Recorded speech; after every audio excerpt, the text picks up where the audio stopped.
Alhamdulillahirrahmanirrahim. Wabihi nasta'in ala umuri dunia waddin. Assalatu wassalamu ala asrofil anbiya wal mursalin wa ala alihi wa sahbihi ajma'in, amma ba'du. Bapak Ibu yang kami hormati, alhamdulillah hari ini senang sekali kita dapat hadir pada acara diseminasi budaya positif sekolah calon guru penggerak angkatan ke-9 SMA Negeri 1 Pangkalan Lampang.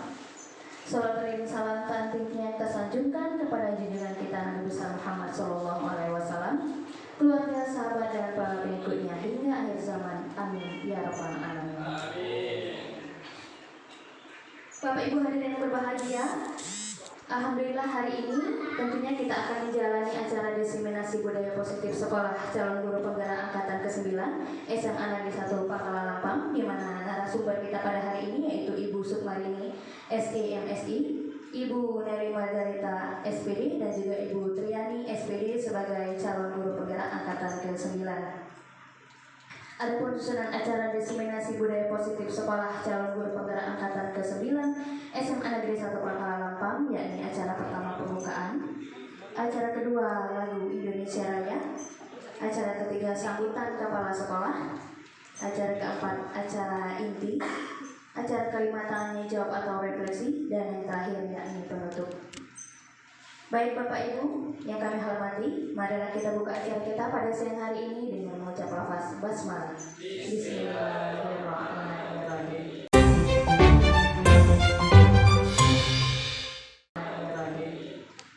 Melanjut ke acara kedua yakni menyanyikan lagu Indonesia Raya yang akan dipimpin oleh Ibu Leci Sarjana Pendidikan. Kepada beliau dipersilahkan.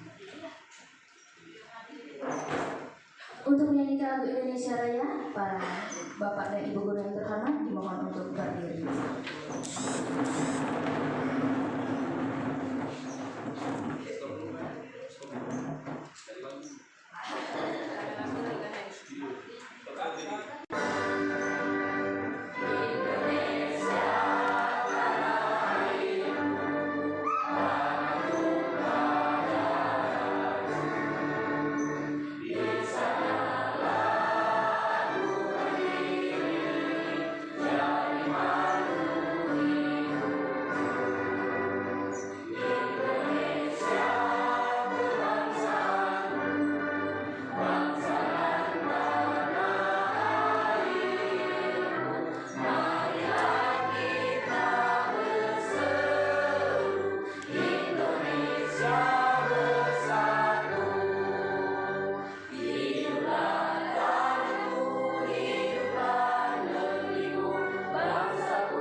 Hadirin dipersilahkan duduk kembali.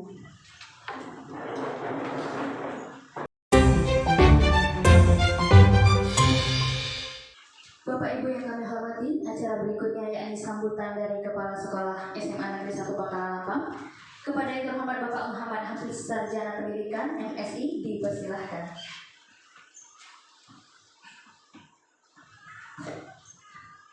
Bismillahirrahmanirrahim. Assalamualaikum warahmatullahi wabarakatuh. Alhamdulillahirrahmanirrahim. Allahumma sholli ala sayyidina Muhammad wa ala ali sayyidina Muhammad. Marilah kita senantiasa menjaga puji syukur kehadirat ilahi Rabbi Allah Subhanahu wa taala, karena kita semua pada hari ini dalam keadaan sehat walafiat dengan karunia Allah Subhanahu wa taala, sehingga kita dapat hadir bersilaturahim dalam acara diseminasi budaya positif sekolah, calon guru penggerak angkatan 9. Sholawat serta salam marilah tak henti-hentinya kita aturkan pada junjungan kita Nabi besar Nabi Muhammad SAW.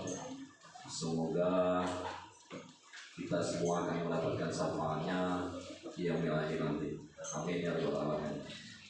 Yang terhormat rekan-rekan wakil kepala sekolah yang hadir pada hari ini, yang kami hormati Bapak Ibu guru, staf-staf PU yang beristimewa, calon guru penggerak SMA Negeri 1 Palalampam yang ikut pada kegiatan angkatan ke-9, Ibu Sukmarini, Ibu Triani dan Ibu Nelly.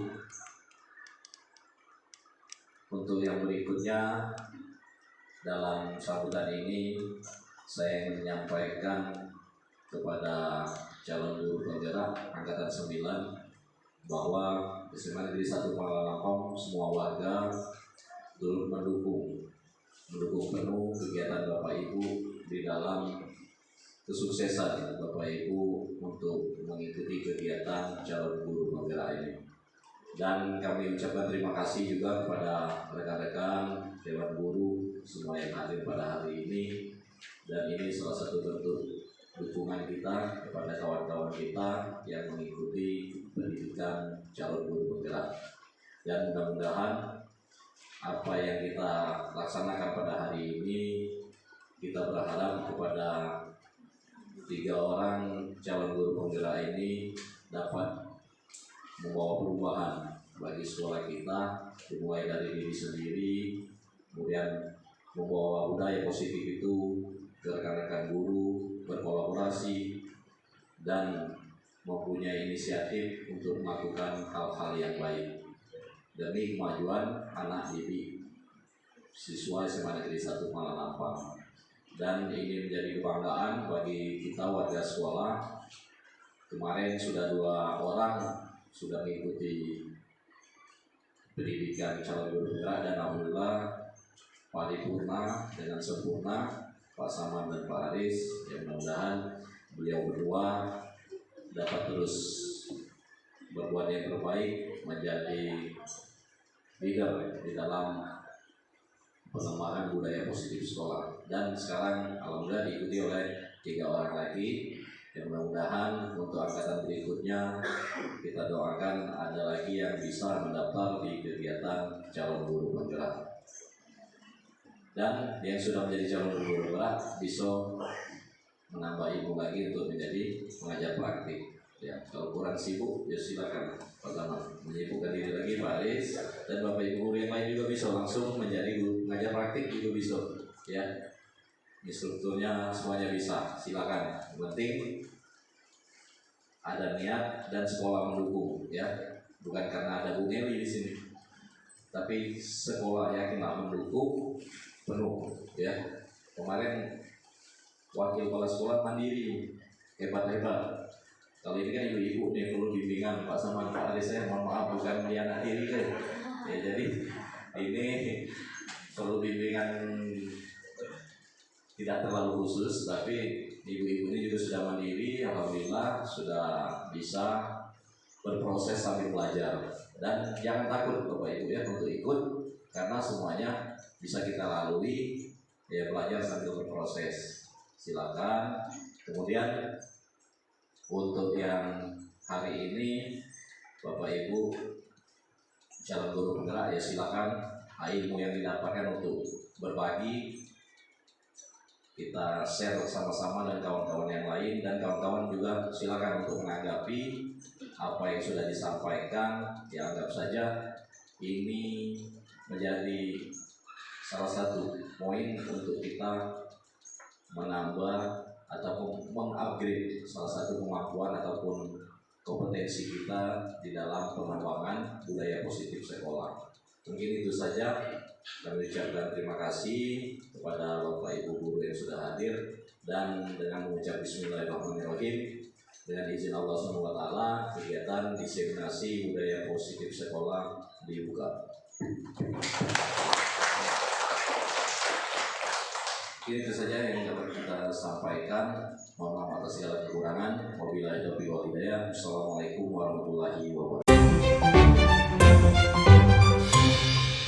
Acara inti di siang hari ini acara diseminasi budaya positif sekolah calon guru penggerak angkatan ke-9 SMA Negeri 1 Pangkalan Lampang, yaitu pemaparan materi budaya positif sekolah, di mana materi akan disampaikan oleh yang pertama Ibu Sukmarini SE MSI, materi yang kedua nanti akan disampaikan oleh Ibu Triani SPD, dan yang ketiga akan disampaikan oleh Ibu Nelly Margarita SPD.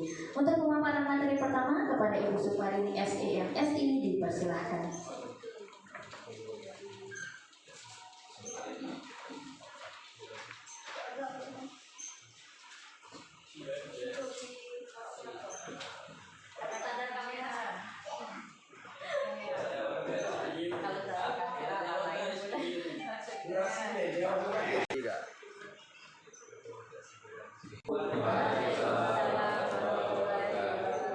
Selamat pagi semuanya. Apa kabar? Alhamdulillah baik, luar biasa. Allah. Terima kasih, semangat sekali. Oke, baik, perkenalkan di sini saya Sukmarini, anggota CGP angkatan 9 di line 38. Pada pagi ini kami akan melakukan diseminasi budaya positif sekolah, di mana nantinya di budaya positif sekolah ini tidak hanya pada saat ini saja yang kami lakukan, akan tetapi akan berkelanjutan, berkesinambungan yang nantinya akan kita lakukan di sekolah ini. Di mana di dalam budaya positif ini secara tidak langsung sudah kita lakukan, akan tetapi ada lebih baik spesifiknya. Mungkin apa yang nanti kami paparkan itu nanti akan, wah ini sudah pernah kami lakukan, ini nanti ada perbaikan-perbaikannya. Dan yang belum juga nanti mudah-mudahan apa yang kami lakukan ini nantinya akan Bapak Ibu terapkan semua di sekolah. Kami hanya sebagai melakukan praktik baiknya saja di sini.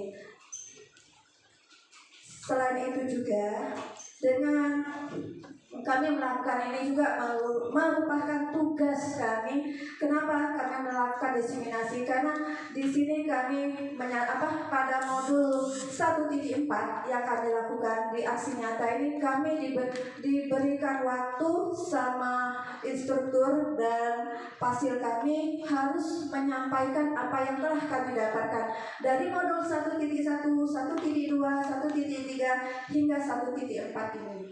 Terakhir nantinya akan ada tiga segitiga restitusi, di mana tiga segitiga restitusi ini merupakan tindak lanjut semua yang kita lakukan selama ini. Dari permasalahan yang pernah kita hadapi nantinya, semula yang kita masalah yang kita punya itu hanya kita pribadi yang menyelesaikan, nantinya akan terjawab dengan segitiga restitusi. Dari pembukaan ini, semoga apa yang nantinya akan saya berikan bermanfaat dan akan kita lakukan berkelanjutan dan berkesinambungan.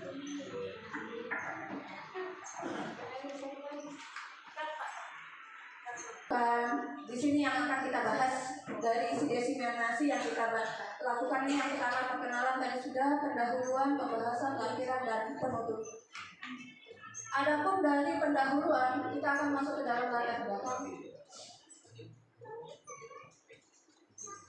Nih, pada latar belakang, di mana budaya positif adalah nilai keyakinan dan kebijakan-kebijakan yang berpihak pada murid agar murid dapat berkembang menjadi pribadi yang kritis, penuh hormat dan bertanggung jawab.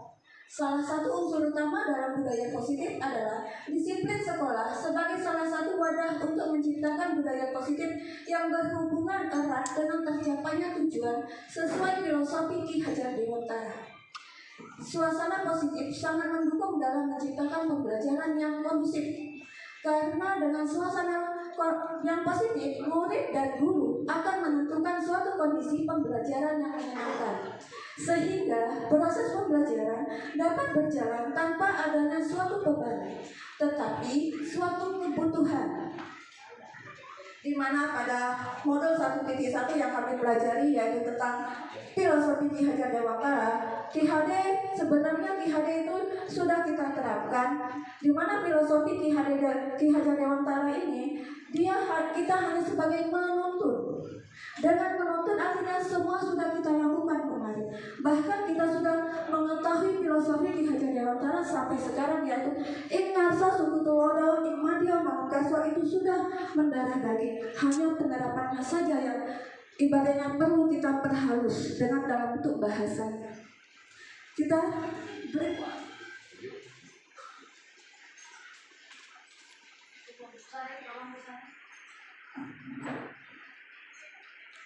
Adapun tujuan daripada diseminasi ini adalah yang pertama meningkatkan nilai kebajikan dan pembelajaran baik. Yang kedua, murid dapat tumbuh menjadi pribadi yang kritis, penuh hormat dan bertanggung jawab. Lalu dari tujuan itu ada tolak ukur. Tolak ukurnya yang pertama yaitu timbulnya hubungan harmonis antara guru dan murid. Artinya apa di sini? Antara guru dengan murid itu selalu berkolaborasi dan saling menghargai, dan juga antara guru dengan murid itu saling memahami satu sama lain, sehingga kebutuhannya akan terpenuhi. Kita mengetahui apa yang akan dibutuhkan oleh siswa tersebut. Selanjutnya yang kedua, timbulnya pembelajaran yang menyenangkan dari disiplin positif.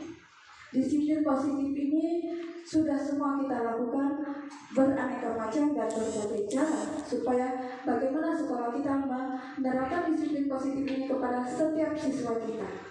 Yang ketiga, tolak ukur yang akan dicapai yaitu murid bertanggung jawab menjalankan keyakinan kelas yang telah disepakati, di mana kita juga semua sudah melakukan, setiap wali-wali kelas itu sudah melakukan membuat keyakinan kelas masing-masing. Apalagi di dalam Kurmar atau kurikulum merdeka ini diwajibkan setiap kelas melakukan itu. Kenapa?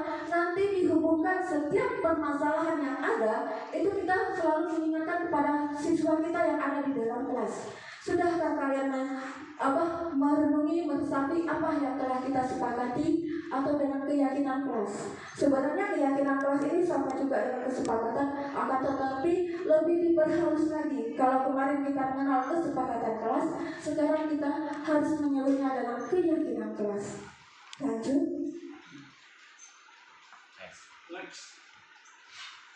Lalu lain masa tindakan. Di mana lain masa tindakan ini yang pertama, ini situasi yang kami lakukan sebelum kami melaksanakan diseminasi ini. Kami mohon izin dulu dengan kepala sekolah, menghadap kepala sekolah untuk meminta izin untuk mendeseminasikan bersama rekan guru tentang pentingnya penanaman budaya positif dan keyakinan kelas, lalu mengumpulkan rekan guru untuk melakukan deseminasi pemahaman materi budaya positif. Selanjutnya yang ketiga, merefleksikan dan mengevaluasi keyakinan kelas yang dibuat. Dukungan yang dibutuhkan, yang pertama yaitu dukungan dari kepala sekolah, rekan guru serta murid agar tindakan yang telah disusun dapat dilaksanakan secara lancar dan sukses. Selanjutnya, sarana dan prasarana untuk menumbuhkan budaya positif. Lalu yang terakhir yaitu kami pun bekerja sama dengan wali murid dalam melakukan penerapan budaya positif di rumah. Yang bagaimana nanti contohnya seperti kita melakukan laporan-laporan apa yang telah dimiliki oleh siswa kita, apa yang telah dilakukannya dengan budaya positif dan tidak positif.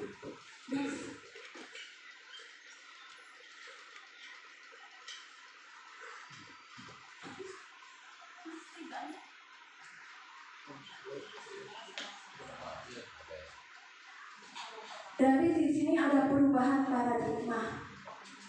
Dengan budaya positif tersebut ada perubahan paradigma. Dengan adanya perubahan paradigma ini yang pertama yaitu untuk membangun budaya positif sekolah perlu menyediakan lingkungan yang positif, aman dan nyaman agar murid-murid mampu berpikir, bertindak dan menciptakan dengan merdeka, mandiri dan bertanggung jawab. Di mana di sekolah kita dengan adanya lingkungan yang kita lihat ini, kalau budaya positif mampu berpikir berpikir itu sudah dilakukan, tindakan dan menciptakan yang merdeka itu sudah juga dalam bentuk kebebasan siswa yang kita berikan dalam bentuk pemberian materi dan melakukan variasi-variasi di dalam tindakan-tindakan yang kita lakukan, khususnya dalam pemberian materi dan pengajaran dalam bentuk media-media yang kita gunakan. Selain itu juga mandiri ini dalam bentuk tugas-tugas yang kita berikan pun dalam bentuk sudah mandiri kepada semua siswa yang kita lakukan dan bertanggung jawab. Semua tugas yang kita berikan, siswa pun sudah bertanggung jawab dalam melakukan. Dia merasa apa yang telah diberikan tersebut bertanggung jawab terhadap dirinya. Lalu yang selanjutnya adalah lazimnya disiplin dikaitkan dengan kontrol. Dalam hal ini kontrol guru dapat menghadapi siswa. Maksudnya di sini apabila ada masalah-masalah yang ada, kita bisa mengendalikan diri. Nantinya di dalam lazim ini nanti ada 5 kontrol di disiplin guru. Lanjut. Silahkan di sini saya akan mencoba dalam satu pertanyaan. Silahkan bentuk pasang-pasangan. Pasang-pasangan nantinya salah satu itu di sini ada siapa yang akan menjadi A dan siapa akan menjadi B pasangan ini. Salah satu dia instruksinya, kalau yang saya punya instruksinya gini, dari salah satu bapak siapa yang jadi A atau yang jadi B. Misal ada yang jadi A, yang jadi A itu silakan robek satu kertas. Dalam kertas itu secari kertas kalian bapak ibu tulis apa yang ingin bapak ibu lakukan di situ yang berharga menurut bapak ibu. Silahkan. Di sini Anda dan teman Anda akan melakukan kegiatan. Cobalah buka. Anda adalah A. Tugas Anda mengepalkan salah satu tangan Anda. Coba Anda bayangkan bahwa Anda menyimpan sesuatu yang sangat berharga di dalam kepalan tangan Anda. Anda perlu menjaga benda tersebut sekuat tenaga Anda karena begitu pentingnya untuk kehidupan Anda. Itu tugas A. Sedangkan tugas B adalah mencoba dengan segala cara untuk membuka kepalan tangan, menggoda, menggelitik, bahkan menawari Anda uang agar Anda bersedia membuka kepalan tersebut. Cobalah melakukan kegiatan dan cobalah buka di atas dengan A cobalah dilakukan secara bergantian. Silahkan Bapak Ibu, siapa yang jadi A, yang jadi B.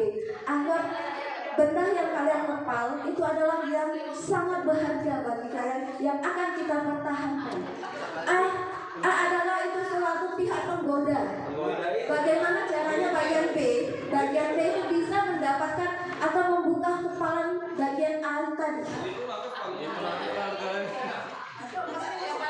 Silahkan dicoba berusaha semaksimal mungkin yang B. Oke, kita lihat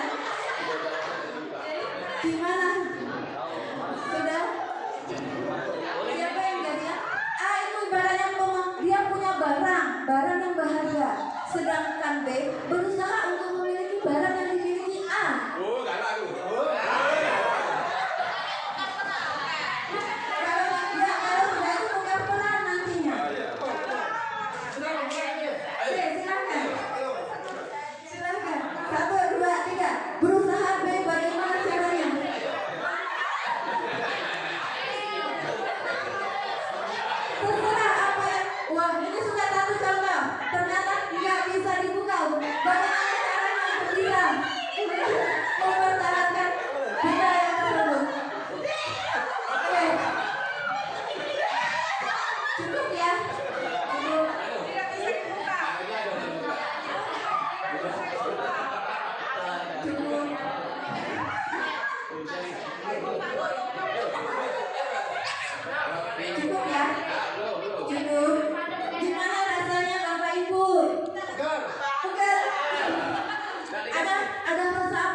Bapak Ibu melakukan itu? Oke, silakan. Berdasarkan dari apa yang kami lakukan, ternyata untuk mendapatkan sesuatu ataupun untuk proses mengetahui itu proses yang sangat sulit, Ibu. Jadi bagaimana cara kita untuk melakukan proses pendekatan dan proses memahami agar apa yang kita usahakan itu bisa dicapai dengan baik. Terima kasih. Terima kasih. Ada lagi? Dengan melakukan bermain peran tadi, kita bagaimana yang pemilik selaku A berusaha mempertahankan apa yang kita miliki. Artinya apa? Kita yakin apa yang kita butuhkan, yang kita punya itu bisa kita pertahankan. Sedangkan B itu penggoda itu bagaimana dia berusaha semaksimal mungkin supaya barang yang dia punya itu harus yang dimiliki A itu harus yang dimiliki. Tidak semudah itu, harus butuh pemahaman dan juga kita harus memiliki keyakinan dari diri kita sendiri.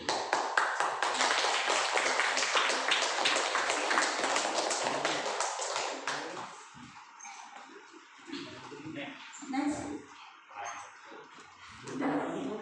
Nih, dari para yang tadi kita punya ada ilustrasi. Nah, ilustrasi guru bisa mengontrol murid. Artinya apa? Kita bisa mengendalikan siswa kita ke hal-hal yang positif.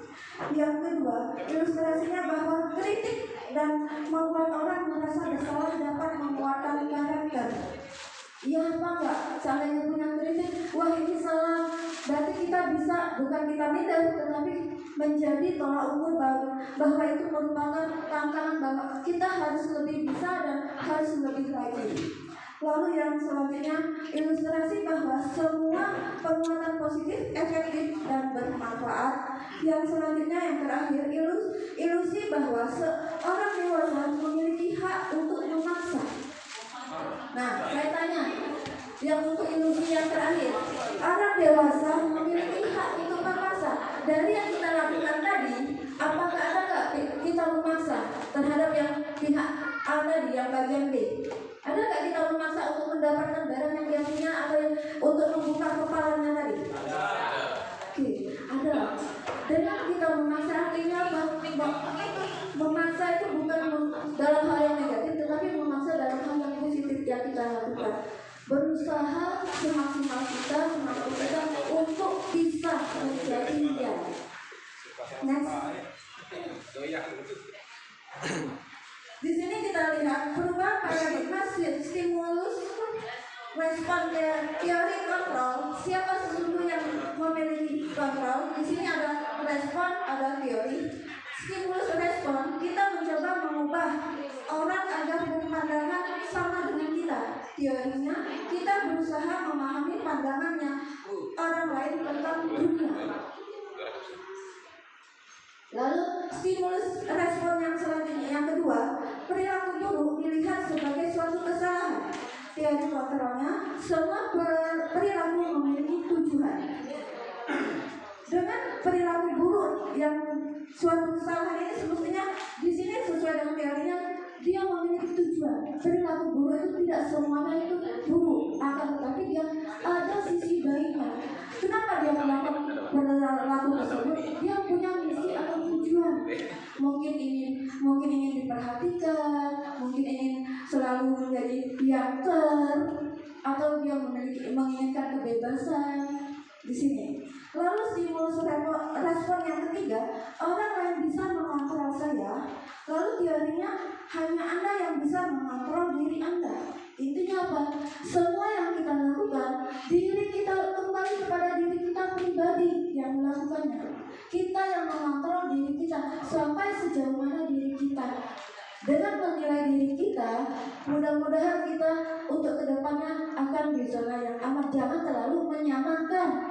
Jangan terlalu merasa nyaman dengan zona yang kita miliki. Akan tetapi selalu ada tantangan-tantangan yang harus kita hadapi. Kita harus keluar dari zona aman yang kita miliki. Lalu yang keempat, saya bisa mengontrol orang lain.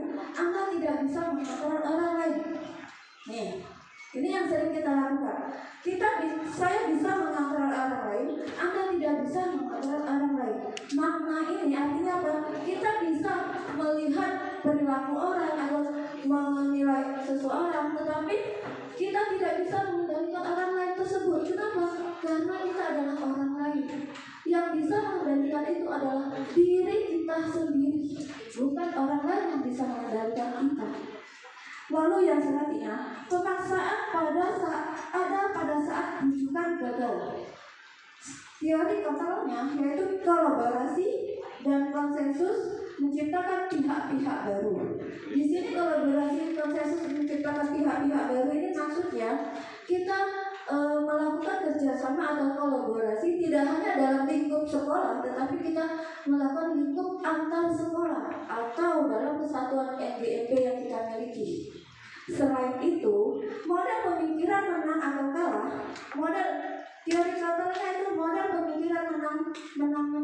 Tidak ada kalah, semuanya menang-menang dalam teori totalnya. Semuanya sama. Next. Nih yang kita akan masuk ke materi ini.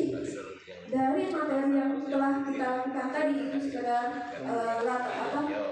pengantar saja.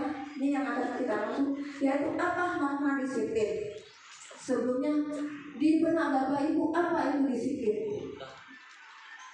Nah, sebelum kita masuk ke sini, apa itu disiplin? Ada yang bisa? Ya, Pak Mada coba. Makanya pribadi Bapak saja. Oh iya, masa-masa itu. Main-main. Menurut pendapat saya, disiplin adalah kemampuan melakukan sesuatu berdasarkan aturan yang telah ada, baik itu di ruang lingkup sekolah, pekerjaan, atau dimanapun. Itu saja. Terima kasih. Adakah yang lain ingin berpendapat? Bu Novi. Bahasa Indonesia. Indonesia. Ayo. Ya, ayo, bahasa Indonesia. Nah, bahasa Indonesia. Iya, gitu. Kalau menurut saya disiplin itu adalah perasaan kita terhadap perasaan kita adalah mentaati nilai-nilai atau kebijakan-kebijakan yang kita yakini. Itu kalau menurut saya. Oke, dari dua pendapat kita lihat ya apa itu makna disiplin. Next. Nih, semua pendapat itu benar, tidak ada yang disalahkan. Dilihat dari prediksi masing-masing. Ini kita lihat dari CGP, ini dari BPG. Disiplin adalah kemampuan memerintah diri sendiri dalam mengontrol dan menguasai diri untuk memilih tindakan yang mengacu pada nilai-nilai yang kita hargai dengan penuh tanggung jawab tanpa terperintah oleh orang lain. Itu disiplin. Di sini ada terperintah, berarti tanpa ada perintah. Tanpa ada perintah itu yang disiplin. Harus kita lakukan. Dari siapa? Dari diri kita sendiri, bukan dari orang lain. Sering kita berbicara orang disiplin itu dia pasti akan berhasil. Dengan disiplin dia pasti berhasil. Akan tetapi kadang-kala ada kebalikannya. Sudah disiplin tapi sedikit atau kadang-kala tidak berhasil, tapi dilihat dari pribadi masing-masing. Intinya apa? Diri kita sendiri yang biasa melakukannya tanpa terperintah orang lain. Next. Nih, dari disiplin di situ maksud dari nilai yang kita hargai adalah nilai kebajikan, di mana nilai kebajikannya sifatnya positif. Manusia merupakan tujuan mulia yang ingin dicapai setiap individu. Ini nilai-nilai yang kita hargai. Dari nilai kebajikan yang kita punya, di sini yang punya beberapa nilai kebajikan yang ingin dicapai oleh setiap anak Indonesia. Kita kenal dengan profil pelajar Pancasila yang dikenal dengan 6 dimensi atau 6 pilar pelajar Pancasila. Di sini harus setiap 6 pilar ini atau 6 dimensi ini harus ada pada setiap individu. Tidak hanya pada secara umum, tetapi pada saat pembelajaran pun kita selalu mengingatkan materi yang kita masuk ini harus bersifat ini, siswa ini punya positifnya. Dia ada sisi nilai-nilai positif yang harus kita tanamkan setiap materi-materi yang kita berikan kepada mereka. Tidak semua 6 pilar ini harus dalam satu modul yang kita miliki, tetapi satu atau dua nanti berkesinambungan dan berkelanjutan sesuai dengan nantinya dalam program pelajaran Pancasila ini. Dari sifat nilai-nilai kebajikan ini nanti akan dihubungkan dengan rapat proyek yang kita punya, yang nantinya di mana rapat proyek itu menentukan sikap dari mereka. Next, miss. Nih, teori motivasi perilaku manusia. Di mana teori motivasi perilaku manusia ini ada 3. Yang pertama, untuk menghindari ketidaknyamanan atau hukuman apa yang akan terjadi apabila kita tidak melakukannya. Di sini ada motivasi eksternal, ketidaknyamanan melakukan. Yang kedua, untuk mendapatkan imbalan dari orang lain atau institusi apa yang akan saya dapatkan apabila saya melakukan. Ini termasuk motivasi eksternal juga. Lalu yang ketiga, untuk menghargai diri, saya akan menjadi orang yang seperti apa apabila saya melakukannya. Ini pertanyaan-pertanyaan tematik yang kemarin kami terapkan, di mana apa yang akan terjadi apabila saya melakukannya. Di sini merasa nyaman atau tidak hukuman. Nantinya dalam motivasi eksternal dan ada motivasi internal, tujuan disiplin positif ini dari ketiga motivasi ini, apakah semua manusia ada? Semuanya punya. Hanya pelaksanaannya saja kadang-kadang kita tidak pernah terpikir kalau kita sudah melakukannya. Next. Nih, kebutuhan manusia, 5 dasar kebutuhan manusia. Ada survival, ada kasih sayang, ada kesenangan, ada penguasaan, ada kebebasan. Dari 5 kebutuhan ini yang kita punya, semuanya ada. Siswa pun ada, tidak hanya kita. Semua manusia memiliki 5 kebutuhan ini. Tidak memungkiri, semuanya ada. Kita ingin bebas, lalu kita ingin memiliki, kita ingin merasa senang setiap apa yang kita lakukan, kita harus dihargai. Semuanya ini semuanya ada dan semua kebutuhan manusia. Next. Nih, ini ada permainan lagi. Ibu Ani, maaf ya Ibu Ani. Ibu Ani, guru SD kelas 5, pelita hati, sedang bingung menghadapi ulah salah satu murid di kelasnya yang bernama Agus. Beberapa anak telah datang untuk mengeluhkan Agus yang seringkali meminta bekal makan siang mereka dengan paksa. Jika Anda menghadapi situasi seperti ini, seperti Ibu Ani, apa yang Anda lakukan? Lalu tematik yang kedua, menurut Anda kira-kira apa alasan Agus melakukan hal tersebut? Seandainya kita nih di posisi Bu Ani, apa yang akan kita lakukan? Ada anak di kelas yang selalu ibaratnya apa ya kalau istilah bahasa kita di sini selalu meminta temannya apabila yang bawa bekal dia pinta dengan memaksa. Itu bagaimana? Ada nggak? Seandainya kita semua mengalami ini, apa yang akan kita lakukan? Ada yang bisa? Oke, Pak Salman, silakan. Ya, Assalamualaikum warahmatullahi wabarakatuh. Baiklah, saya akan menanggapi dari pertanyaan yang ada di situ. Ya, seandainya posisi saya berada di Bu Ani, ya, mendapatkan siswa yang mana perilakunya telah dalam lagi, kan, dalam lagi kawannya.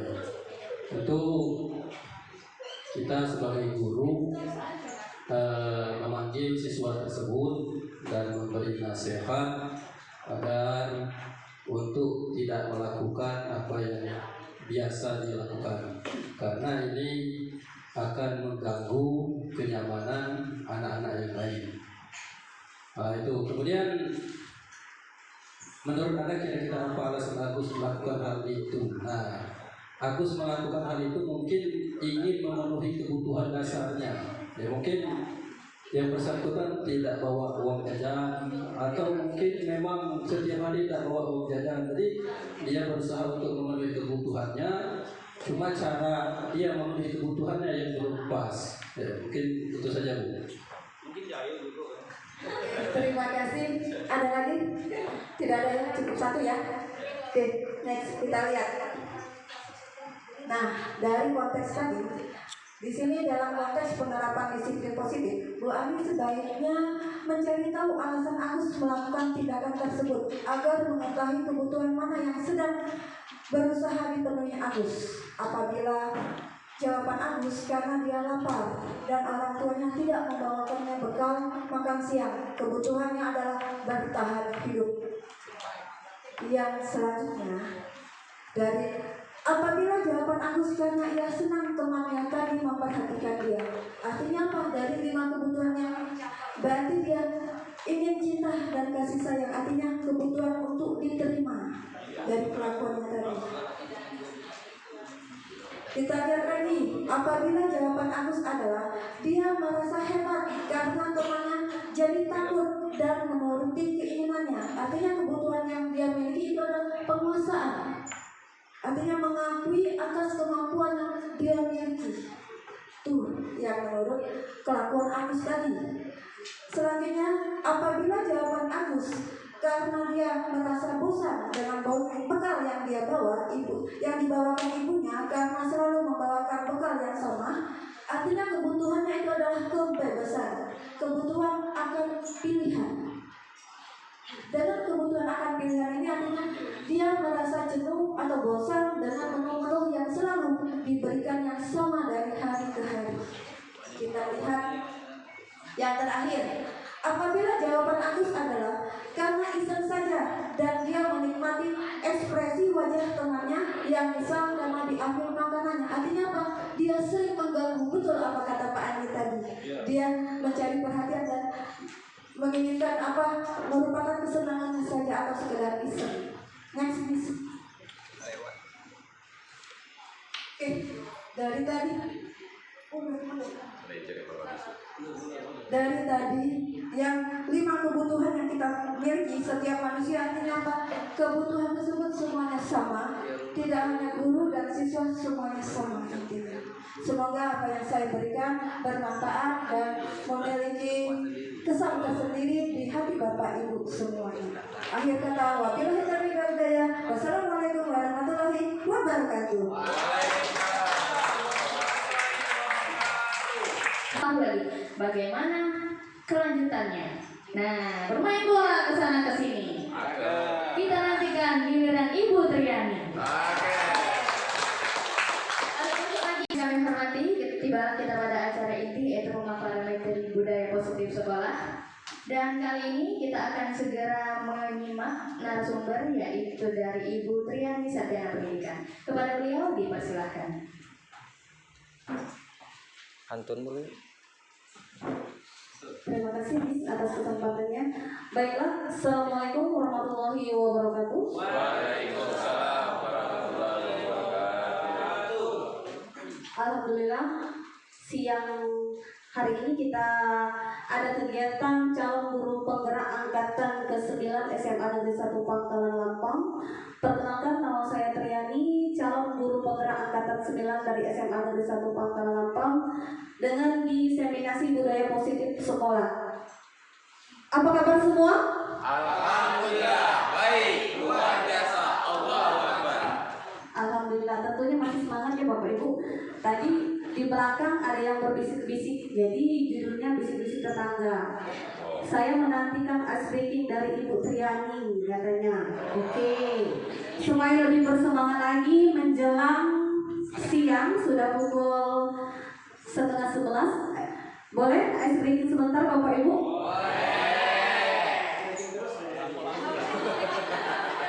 Ini salah satu bentuk meningkatkan semangat belajar siswa di proses pembelajaran. Entah itu SBD-nya ada di awal pembelajaran, ada di tengah dan di akhir pembelajaran. Itu yang saya terapkan di kelas-kelas yang saya ajar di SMA Negeri 1 Pangkalan Lampang. Boleh ya saya ajarkan sebentar?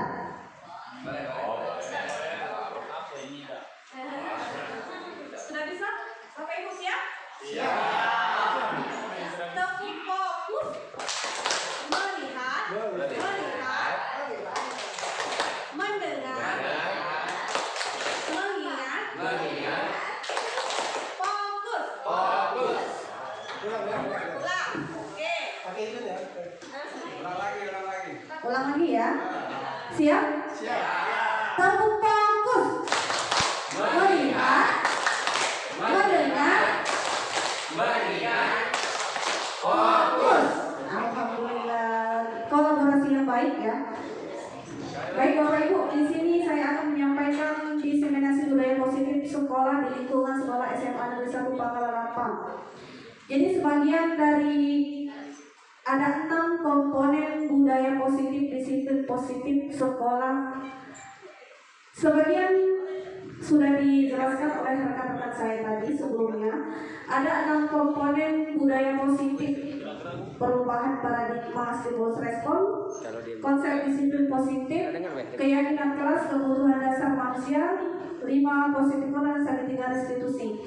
Baiklah Bapak Ibu, untuk menciptakan budaya positif yang berkelanjutan dan berkesinambungan, perlunya dan adanya kolaborasi seluruh warga sekolah yang terdiri dari kepala sekolah, seluruh guru dan siswa. Nah, bagaimana cara kita meningkatkan dan mewujudkan supaya disiplin positif, budaya positif itu berlangsung secara berkesinambungan dan terus-menerus? Contoh misalnya, budaya positif melalui keyakinan kelas. Jadi sebelum adanya keyakinan kelas, terlebih dahulu kita menerapkan budaya positif dan disiplin positif itu mulai dari diri kita sendiri. Misal, saya sudah menerapkan keyakinan kelas ini mulai dari tahun ajaran baru pas kita masuk sekolah di bulan Juli. Sekarang sudah Oktober, sudah berapa bulan Bapak Ibu? 3 bulan. Jadi saya mengevaluasi keyakinan kelas itu secara berkala dan menyesuaikan lingkungan sekolah. Jadi Bapak Ibu sekalian, untuk menerapkan budaya positif dan disiplin positif itu butuhnya kolaborasi seluruh warga sekolah. Jadi untuk penerapan itu semua butuhnya kolaborasi kepala sekolah, siswa dan guru yang dimulai dari diri sendiri. Biasanya SMA Negeri 1 Pangkalan Lapang minimal 7.30 kita sudah ada di lokasi sekolah. Begitupun dengan siswa. Paling lambat kita 7.30 sudah ada di dalam kelas. Nah, sesuai dengan posisi kontrol kita yang sudah dijelaskan oleh Ibu dari rekan saya tadi, kita sifatnya sebagai manajer. Baik Bapak Ibu, untuk menciptakan keyakinan kelas, tempo hari saya terapkan di kelas 10-7 secara berkala, dan kemarin saya sudah menerapkan dan mengevaluasi kembali keyakinan kelas. Adapun beberapa tahapan untuk proses pembentukan keyakinan kelas mewujudkan budaya positif. Mengapa perlu dibuat keyakinan kelas? Itu pertanyaan yang saya ucapkan ketika saya membentuk dan membuat berdiskusi keyakinan kelas. Ayo Bapak Ibu, mengapa perlu dibuat keyakinan kelas? Ayo Bapak Ibu, coba Haris. Mengapa perlu dibuat keyakinan kelas?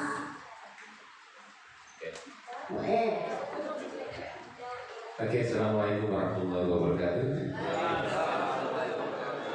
Terima kasih Ibu atas pertanyaannya yang sangat luar biasa. Mengapa keyakinan kelas sangat penting kita miliki? Karena apabila kita memiliki keyakinan akan suatu kelas tersebut, maka akan menumbuhkan sikap ataupun hasil yang positif terhadap kegiatan ataupun proses pembelajaran yang kita lakukan di kelas tersebut. Jadi intisari dari kegiatan itu adalah berpikir positif, yakin dulu bahwa kita bisa. Karena apabila keyakinan itu sudah muncul, maka proses-proses lain yang sifatnya mendukung, maka itu akan dapat berjalan dengan baik. Terima kasih.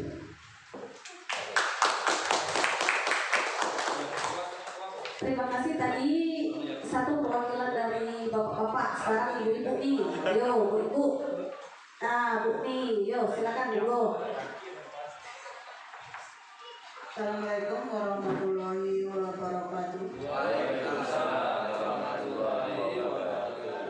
Mengenai keyakinan kelas itu memang sangat penting ya, karena dengan keyakinan kelas maka seluruh warga kelas juga termasuk ibu gurunya sebagai manajer di sini ya akan melakukan kegiatan sesuai dengan kesepakatan yang sudah diyakini, sehingga mereka tidak merasa terbebani, tidak merasa tertekan, sehingga mereka itu melakukan kegiatan pembelajaran dengan senang.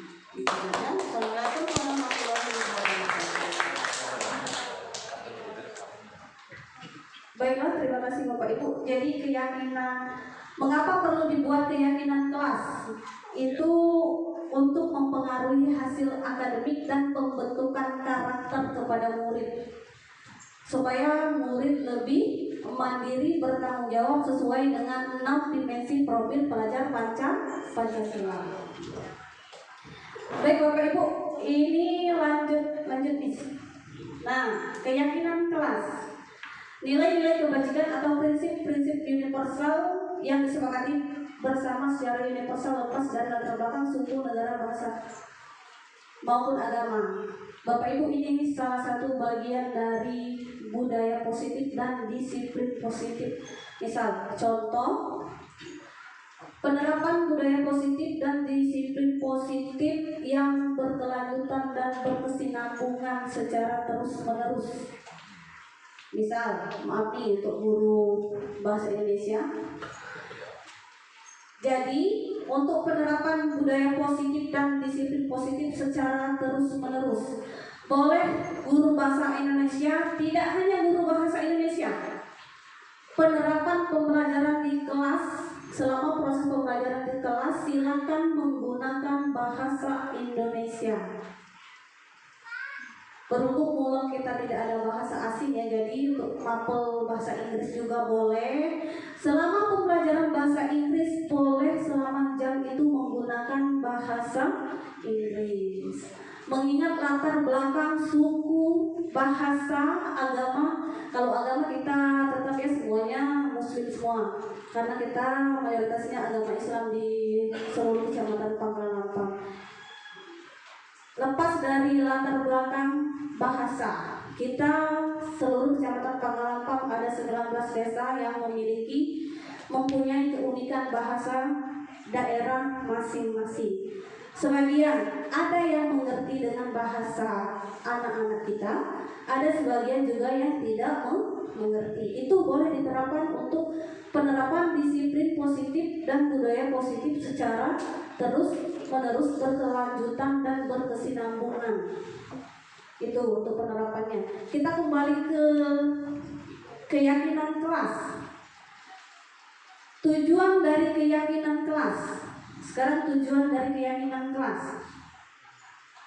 Kita lihat dari tujuannya terlebih dahulu, baru kita pembentukan keyakinan kelas. Tadi sudah dibahas mengapa perlu dibuat keyakinan kelas. Untuk menentukan apa tadi?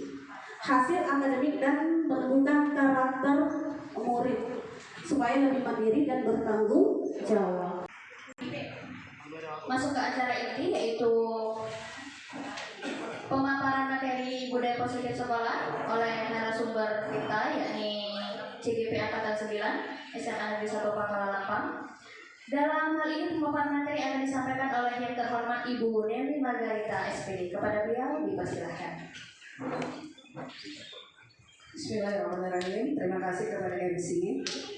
Ikut ada pantun sedikit ya, biar langsung. Cakepnya tapi jangan lupa ya. Pergi ke sungai memancing ikan. Cakepnya cakep semangat ulang ya. Pergi ke sungai memancing ikan. Ikan kecil, ikan arwana. Salam sapa saya ucapkan. Assalamualaikum rekan semua.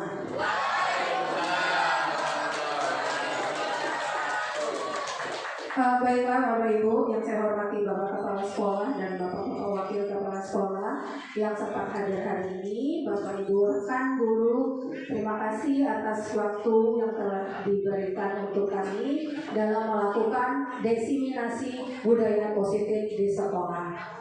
Alhamdulillah kami dari CGP Angkatan 9 ingin melakukan aksi nyata. Aksi nyata ini kami lakukan untuk memenuhi tugas kami, tugas akhir kami di modul 1. Modul 1. Karena minggu ini kami sudah menginjak ke modul 2. Adapun budaya positif. Komponen inti dari budaya positif itu ada 6 komponen. Yang pertama itu adalah perubahan paradigma. Yang kedua teori kontrol. Yang ketiga, buka KPR dulu ya sedikit. Komponen inti yang pertama itu adalah perubahan paradigma. Kedua konsep disiplin. Ketiga itu adalah keyakinan kelas. Keempat kebutuhan dasar manusia. Kelima itu posisi kontrol dan segitiga restitusi. Seperti yang setelah kita ketahui, budaya positif yang pertama itu adalah perubahan paradigma, Bapak Ibu. Seperti apa perubahan paradigma? Selama ini mungkin kita sering melakukan pembelajaran yang berpihak kepada murid apa guru? Ayo jujur. Selama ini kita melakukan pembelajaran seperti apa, Bapak Ibu? Pembelajaran berpihak pada murid. Ya, pembelajaran berpihak pada murid. Tapi kadang-kadang juga pembelajaran berpihak pada guru. Oke, ya benar sekali. Selama ini mungkin sebagian besar dari kita melakukan pembelajaran yang berpusat kepada guru.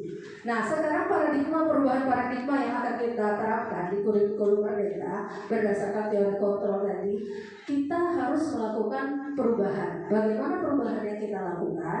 Yang pertama adalah proses pembelajaran. Bagaimana proses pembelajaran? Yaitu proses pembelajaran yang berpusat kepada murid. Bagaimana cara mengaplikasikan atau mengimplementasikan pembelajaran yang berpusat kepada murid, itu kita menggunakan teori kontrol. Artinya tadi dengan menggunakan kepala tangan tadi, kita tidak bisa memaksakan sesuatu kepada orang lain. Artinya untuk membuka kepala tangan kita itu tergantung dari diri kita sendiri. Mau atau tidak kita membuka kepala tangan kita. Meskipun teman kita tadi sudah memaksa kita untuk membuka kepala tangan tadi. Itu artinya perubahan paradigma dari stimulus respon ke posisi teori kontrol itu tergantung dengan diri kita sendiri atau individu itu sendiri. Itu mengenai paradigma dan stimulus respon dan teori kontrol. Konsep disiplin seperti tadi, kalau menurut Bapak Ibu apa saja yang disiplin tadi? Disiplin itu tadi adalah perasaan kita dalam mentaati peraturan dan tanggung jawab supaya mendukung rasa dan tanggung jawab. Ada lagi kebutuhan dasar manusia seperti yang disampaikan oleh rekan saya tadi, bahwa kebutuhan dasar manusia itu beragam. Jadi dalam menghadapi permasalahan siswa, kita harus menanyakan dulu alasan siswa itu apa. Seperti kasus Ibu Ani tadi. Coba kasus Ibu Ani di kebutuhan dasar manusia. Kebutuhan dasar manusia itu beragam. Nah, kebutuhan manusia itu tadi kan ada membutuhkan cinta kasih, kebebasan, kesenangan, dan penguasaan. Jadi kasus Ibu Ani tadi, dia menemukan siswanya sering malaki. Malaki itu artinya sering meminta bekal temannya di kelas. Artinya langkah apa yang harus kita lakukan? Langkah yang pertama kita lakukan, kita panggil dulu si Agus tadi. Kita perhatikan jawaban apa yang akan dia jawaban apa yang akan dia berikan. Nah, ini jawaban Agus. Tergantung jawaban apa yang dia berikan, maka kebutuhannya pun akan berbeda-beda, Bapak Ibu. Seperti kalau Agus itu merasa hebat karena temannya jadi takut terhadap dia, berarti kebutuhan yang dia perlukan itu adalah pengakuan atas kemampuannya, merasa dirinya paling hebat dan segala macam. Seperti kata Pak Andi tadi, iseng katanya. Mungkin saja Agus itu iseng. Berarti kebutuhan dasar yang dia butuhkan itu adalah kebutuhan kesenangan. Jadi Bapak Ibu, maksudnya kebutuhan dasar manusia itu tergantung dengan jawaban apa yang siswa berikan pada saat kita melakukan pembinaan terhadap siswa tersebut. Selanjutnya yaitu motivasi. Motivasi itu ada dua, ada motivasi eksternal, ada motivasi internal. Sebelumnya, teori motivasi. Sebenarnya kita di sini sering menerapkan motivasi ya, sering kita menerapkan teori motivasi di sekolah, di kelas. Tapi kebanyakan mungkin kita menerapkan motivasi eksternal. Apa saja motivasi eksternal? Yaitu untuk mendapatkan menghindari hukuman. Sering sekali kita dapati di kelas bahwa kita melakukan motivasi, anak itu melakukan motivasi karena dia untuk menghindari hukuman. Itu sering sekali terjadi di anak kita. Terus yang kedua untuk mendapatkan imbalan. Nah, imbalan ini saya sendiri pun sering melakukan untuk di kelas. Kita memotivasi siswa supaya dengan imbalan, siswa itu tambah semangat kalau kita kasih imbalan. Ternyata metode motivasi seperti itu kurang pas ya Bapak Ibu. Artinya motivasinya itu adalah motivasi eksternal. Motivasi yang berikutnya yang mengacu kepada disiplin positif itu motivasi internal. Apa saja? Yaitu siswa itu akan menjadi orang yang seperti apa bila saya melakukan hal tersebut. Artinya kesadaran diri untuk menghargai dirinya sendiri. Nah, motivasi inilah yang harus kita terapkan dalam pembelajaran di kelas. Next, please. Selanjutnya posisi kontrol guru. Nah, Bapak Ibu, posisi kontrol guru ini apa sih? Posisi kontrol itu maksudnya bagaimana langkah-langkah kita menerapkan disiplin positif. Artinya teori motivasi internal itu sudah kita terapkan di dalam kelas. Terus bagaimana cara penanganan kita terhadap permasalahan siswa yang kita hadapi. 5 posisi kontrol guru itu ada yang pertama adalah penghukum. Nah, penghukum itu saya rasa mungkin kita sering ya di kelas merasa kita ini adalah yang paling harus ditaati. Pokoknya peraturan kita harus disetujui. Bagaimana teori penghukum itu? Teori penghukum itu misalnya ada siswa kita terlambat, si Agus tadi. Gus, kenapa kamu terlambat? Ini Bu, mau cerita. Push up 10 kali. Sering ya Bapak Ibu kita seperti itu ya. Atau kamu keliling lapangan 10 kali. Nah Bapak Ibu itu merupakan posisi kontrol kita sebagai penghukum. Contoh dasarnya seperti itu. Misalnya memberikan hukuman kepada siswa yang melakukan kesalahan. Itu untuk penghukum. Ada lagi pembuat merasa bersalah. Seperti misalnya dia selalu mengeluarkan kata-kata halus. Kata-katanya itu halus banget. Tapi dia bermakna. Artinya bermakna itu dia maknanya membuat siswa itu merasa bersalah. Contohnya misalnya si Agus tadi ya. Si Agus tadi misalnya datang terlambat lagi. Kita tanyakan, Gus, kenapa kamu terlambat? Ini Bu, bocorkan. Agus, kamu tidak kasihan melihat ibu payah-payah, ibu datang pagi datang ke sekolah supaya tidak terlambat masuk ke kelas. Apa ibu tidak kasihan melihat ibu? Kalau kamu terlambat, berarti ibu yang akan ditegur oleh kepala sekolah. Agus, kamu tidak kasihan dengan ibu. Nah, kalimat-kalimat seperti itu halus memang tidak marah kita. Tetapi kalimat itu cenderung membuat si Agus tadi merasa bersalah. So, membuat apabila dia merasa bersalah berarti dia akan bersedih, gurunya pun pasti akan bersedih. Seperti itu mungkin penanggapan Agus untuk membuat merasa bersalah. Terus ada lagi posisi kontrol guru yang ketiga, yaitu sebagai teman. Sebagai teman berarti dia meskipun siswa kita melakukan kesalahan, kita anggap sebagai teman. Kita anggap sebagai teman artinya meskipun dia melakukan kesalahan, kita tidak menghukumnya. Kita malah, oh ya Gus, nanti jangan lagi ya Gus, itu ya, maju ya. Nanti lain kali kamu harus berubah, jangan lagi terlambat lagi. Nah itu posisi teman artinya. Posisi teman itu pun kurang berdampak negatif. Kenapa berdampak negatif? Artinya si Agus ini adalah Ibu Deli juga. Kita palingan dirangkulnya, palingan kita ditepuk-tepuknya wae, tepuk-tepuknya saja dadanya, pundaknya. Karena dia pasti tidak akan marah ibu tuh. Tapi katanya jangan diulangi lagi ya. Pasti seperti itu anak ibu beranggapan. Nah, posisi kontrol teman itu juga berdampak negatif. Kenapa? Karena si anak murid kita nanti dia merasa tidak ada menerapkan disiplin budaya positif. Karena dia merasa tidak akan dikasih konsekuensi dan tidak akan dihukum oleh gurunya. Karena gurunya itu menganggap dia sebagai seorang teman. Itu posisi yang ketiga. Ada lagi posisi pemantau. Nah, Bapak Ibu, posisi pemantau ini pun sering kita terapkan di dalam kelas. Misalnya pemantau kita hanya memantau, kita hanya melihat sampai sejauh mana kesalahan anak itu kita lakukan dan kita nasihati. Tapi kita tidak meneruskan apa yang tidak lanjut atau apakah ada perubahan terhadap anak tersebut. Itu posisi pemantau. Ada lagi posisi yang terakhir, itu adalah posisi manajer. Posisi manajer ini posisi yang paling tepat. Kenapa? Karena posisi manajer ini dia menimbulkan dampak positif atau menimbulkan budaya positif. Karena apa? Karena posisi sebagai manajer itu dia merangkul dan menerapkan posisi pembelajaran. Seorang guru itu berarti dia memberikan motivasi terhadap siswanya atau memberikan penjelasan kepada siswanya dengan memberikan keyakinan kepada dirinya sendiri untuk menghargai dirinya sendiri. Posisi manajer ini adalah posisi yang paling tepat dalam kelima posisi kontrol yang kita lakukan. Untuk penjelasan berikutnya, selanjutnya, Miss. Nah, ini sebagai penghukum, pembuat atau merasa bersalah, kabur ya? Kabur, penghukum, menghardik, menunjuk-nunjuk atau menyindir.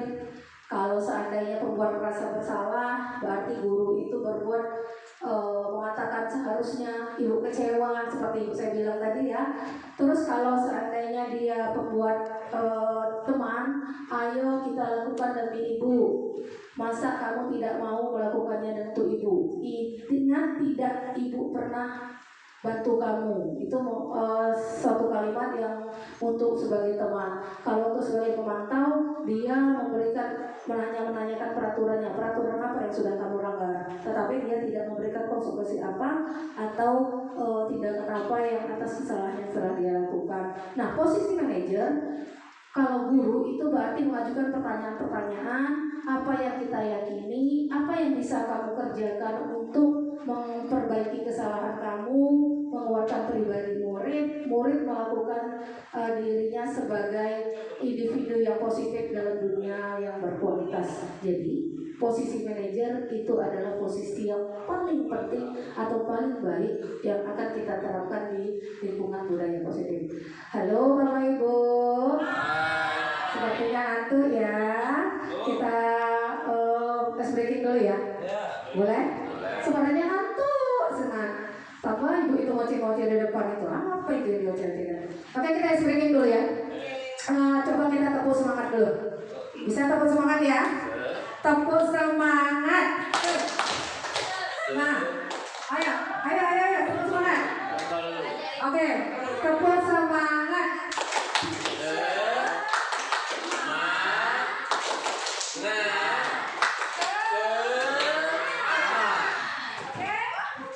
Coba ya, sekali lagi sedikit ya. Tepuk semangat.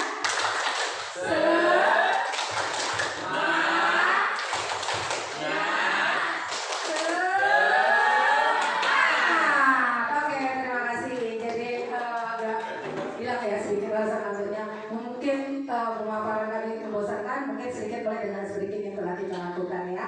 Oke Bapak Ibu, mungkin kelima posisi kontrol itu yang harus kita pahami. Artinya dalam posisi kontrol, kelima posisi kontrol, posisi manajer itu yang paling positif. Artinya kita tidak boleh melakukan sebagai penghukum. Terus pembuat merasa bersalah, teman dan pemantau itu akan menimbulkan dampak negatif terhadap siswa.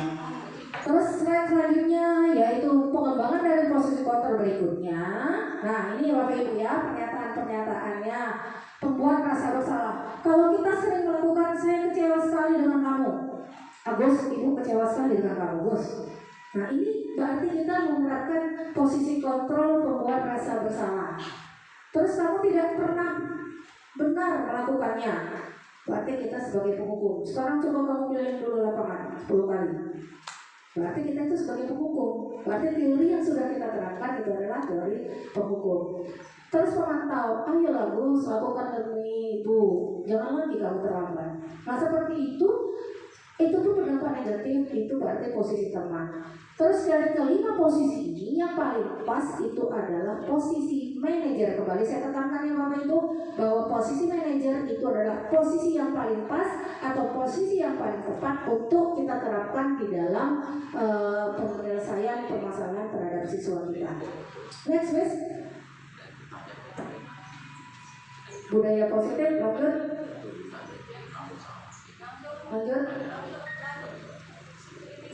Segitiga restitusi. Nah, ya, lewat sebelum ini. Nah, ya, dari kelima posisi kontrol kita sebagai manajer, kita harus menerapkan implementasinya terhadap tindakan kita menyelesaikan permasalahan siswa. Seperti apa segitiga restitusi? Namanya adalah segitiga restitusi. Apa tujuan kita melakukan segitiga restitusi? Guru dapat membantu murid menjadi lebih memiliki tujuan disiplin positif serta memulihkan dirinya setelah berbuat salah, membantu murid untuk jujur pada diri sendiri dan mengevaluasi dampak dari kesalahan yang dia lakukan, memberikan penawaran dan bukan pemaksaan. Proses menciptakan kondisi bagi murid untuk memperbaiki kesalahan mereka agar mereka kembali ke kelompok mereka dengan karakter yang lebih kuat lagi. Itu adalah tujuan dari kita melakukan segitiga restitusi. Adapun tahapan-tahapan segitiga restitusi, mungkin Bapak Ibu pernah tidak mengalami permasalahan siswa. Ada yang bisa menceritakan sedikit pernah tidak melakukan penanganan permasalahan siswa di kelas? Oke, silakan Bu. Seperti apa tindakan yang sudah Ibu lakukan? Baik, terima kasih. Saya pernah mengalami permasalahan di kelas dengan siswa. Alhamdulillah saya bisa menyelesaikannya. Yang pertama siswa tersebut saya panggil. Setelah saya panggil, saya tanya. Dengan melakukan yang pertama, kita melakukan identifikasi. Identifikasi dulu permasalahan yang terjadi. Setelah kita mengetahui identifikasi, kita menanyakan kepada siswa, lalu kita melakukan yang keduanya, yaitu kenapa dia melakukan hal tersebut, alasannya alasan apa. Setelah adanya identifikasi, lalu eliminasi. Dengan melakukan umpan balik terhadap siswa tersebut, kita melakukan yang terakhir, yaitu tindakan apa yang akan kita lakukan terhadap siswa tersebut. Kita hubungkan dengan keyakinan kelas yang telah kita sepakati tadi. Kita ingatkan kembali dan bagaimana perasaan dia setelah melakukan tersebut. Seperti yang kemarin saya lakukan, alhamdulillah siswa itu merasa bahwa dia merasa salah karena tidak sesuai dengan keyakinan kelas yang telah disepakati di dalam kelas tersebut. Oke, terima kasih Bu Sukma atas pencerahannya. Ada lagi yang bisa menceritakan bagaimana penanganan siswa kita di kelas? Mungkin Pak Andi Nasra bisa menceritakan bagaimana cara Anda dalam menyelesaikan permasalahan yang dihadapi dalam pembelajaran. Misalnya menghadapi siswa yang bermasalah. Bisa diceritakan sedikit? Bagaimana cara Anda dalam melakukan tindakan menangani siswa? Oke, terima kasih Bu. Saya pernah menangani ada siswa yang sering dalam suatu pelajaran dia ini meninggal. Begitu pelajaran olahraga, anak tersebut menghilang. Begitu kita cari, ternyata permasalahannya anak tersebut makan di kantin. Maka kita panggil anak tersebut, kita nasihati kenapa makan. Ternyata katanya, Pak, aku lapar Pak dari pagi belum makan. Maka kita diskusi, kita tanya, kita nasihati. Untuk selanjutnya nak, kita nasihati sebelum berangkat sekolah maka terlebih dahulu tolong untuk sekalian jangan lagi begitu pelajaran 4 jangan lagi menghilang. Takutnya nanti pelajaran 4 terlambat, tinggal.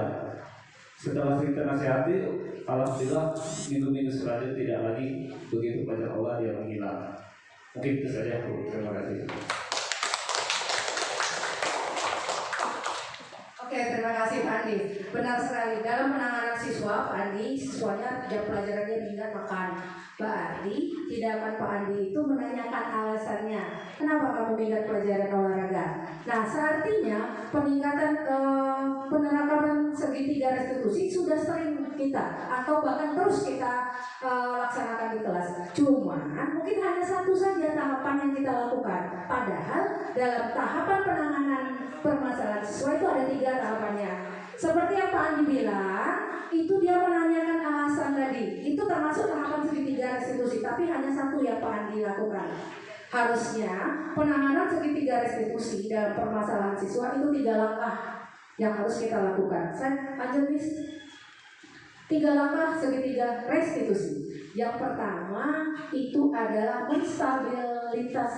menstabilkan identitas. Bagaimana cara menstabilkan identitas? Berarti yang kedua itu validasi tindakan yang salah. Ketiga menanyakan keyakinan. Oke, next Miss. Berarti kita lanjut menstabilkan identitas. Nah, tahapan yang Pak Andi lakukan tadi sudah benar. Dia artinya menanyakan alasan kenapa siswa itu terlambat. Oke, sudah bagus itu Pak Andi. Tapi hanya satu tahapan yang Pak Andi laksanakan. Harusnya tahapan yang pertama yang harus kita lakukan itu adalah menstabilkan identitas. Nah, bagaimana caranya Bapak Ibu? Artinya kita harus memanggil anak itu terlebih dahulu. Setelah itu kita tanyakan apa alasan dia melakukan kesalahan tersebut. Bagaimana cara menstabilkan identitasnya? Kita harus menguatkan identitasnya tersebut. Apa yang kita lakukan? Berarti, semua orang itu pernah melakukan kesalahan. Melakukan kesalahan itu manusiawi.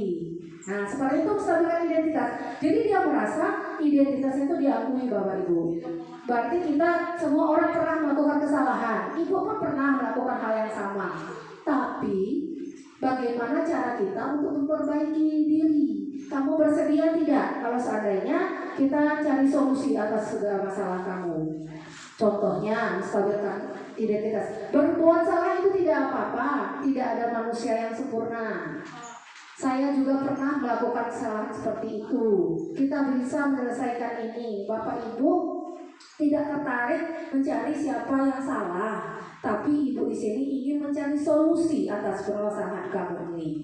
Kamu berhak merasa begitu. Artinya kita menstabilkan identitasnya dulu Bapak Ibu. Buatlah dirinya dulu merasa tenang dulu. Buatlah dirinya merasa tenang dengan identitasnya sudah diakui. Seperti misalnya ada siswa kita yang berantem dua orang berantem.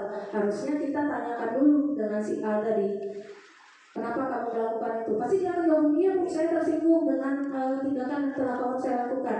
Baru kita stabilkan dulu identitasnya, kita tenangkan dulu pikirannya. Bagaimana cara menenangkannya? Yaitu tadi dengan kalimat-kalimat yang menyentuh, kalimat-kalimat yang enak didengar, yang bisa menumbuhkan menstabilkan identitasnya. Nah, semua orang itu pernah merasa bersalah, berbuat salah, tapi tergantung sekarang kembali lagi ke diri kamu, mau tidak kamu memperbaiki diri.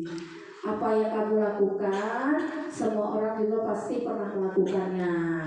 Jadi mau tidak kamu seandainya kita carikan solusi atas masalah kamu ini. Nah, seperti itu Pak Dia. Artinya sebelum kita manggil anak tersebut, sebelum kita nanyakan kenapa alasan kamu bla bla bla, kita stabilkan dulu identitas anak tersebut. Karena dia pasti cemas, takut ya kita panggil.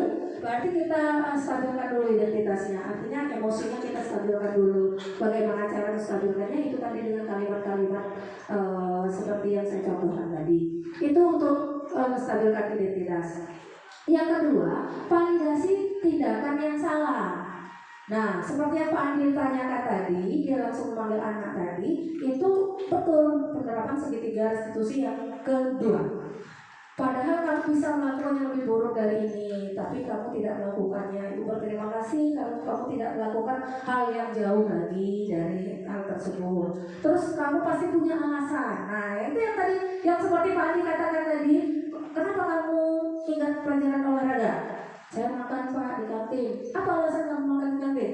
Saya lapar. Nah, itu sudah benar yang Pak Andi lakukan. Berarti dia sudah menerapkan salah satu tahapan segitiga restitusi, yaitu validasi tindakan yang salah. Seperti apa kalimatnya?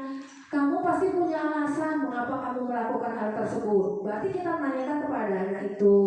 Terus kamu patut bangga pada dirimu sendiri karena kamu telah melindungi sesuatu yang penting buat kamu. Misalnya ini kita terapkan di siswa berkelahi, bukan siswa berkelahi atau siswa yang pekerjaan temannya dicontek, dia pekerjaannya dicontek oleh temannya, dia marah-marah. Nah, itu mungkin bisa kamu patut bangga pada dirimu sendiri karena kamu telah melindungi sesuatu yang penting buat kamu. Nah, ini salah satu validasi tindakan yang salah. Tahapan yang ketiga yaitu menanyakan keyakinan kelas. Nah, kita kan tadi akan membentuk keyakinan kelas. Nah, keyakinan kelas itu kita tanyakan keyakinan kelas apa yang sudah dilanggar, karena keyakinan kelas itu kan sudah dibentuk dan sudah disepakati bersama. Berarti tanyakan keyakinan kelas apa yang sudah kamu langgar, apa nilai-nilai yang telah kita sepakati, apa bayangan kita tentang kelas yang ideal, kamu menjadi orang seperti apa. Artinya menanyakan keyakinan kelas berarti dia harus tahu dulu keyakinan kelas apa yang sudah dia langgar. Setelah dia tahu keyakinan kelas apa yang sudah dia langgar, maka kita akan mencarikan solusi atas masalahnya tersebut. Next. Ini contoh video, harusnya video ya. Ini video yang saya terapkan dalam segitiga restitusi. Sebenarnya ada sih, cuma waktu ya. Penanganan siswa, ini contoh penanganan siswa. Ini Owen ini kelas 12 3, dia sering tidur di pelajaran MTK. Maka kita terapkan segitiga restitusi dengan konsep-konsep segitiga restitusi yang sudah kita terapkan. Yang di atas ada Dita itu tidak terima pekerjaannya dicontek oleh Made, jadi dia marah-marah, dia ngobrak-ngobrak meja. Tapi karena tidak berkelahi, alhamdulillah dia tidak sampai berkelahi dengan temannya, dia hanya bertengkar dan ngobrak meja. Nah, penanganan segitiga restitusi inilah yang saya terapkan. Alhamdulillah hasilnya pun sudah maksimal sepertinya. Nah, Bapak Ibu, mungkin itu yang bisa saya sampaikan tentang 5 posisi kontrol dan penerapannya ke segitiga restitusi. Burung Irian, burung cendrawasih. Males lagi. Burung Irian, burung cendrawasih. Cukup sekian dan terima kasih. Wabillahi taufiq wal hidayah. Wassalamualaikum warahmatullahi wabarakatuh.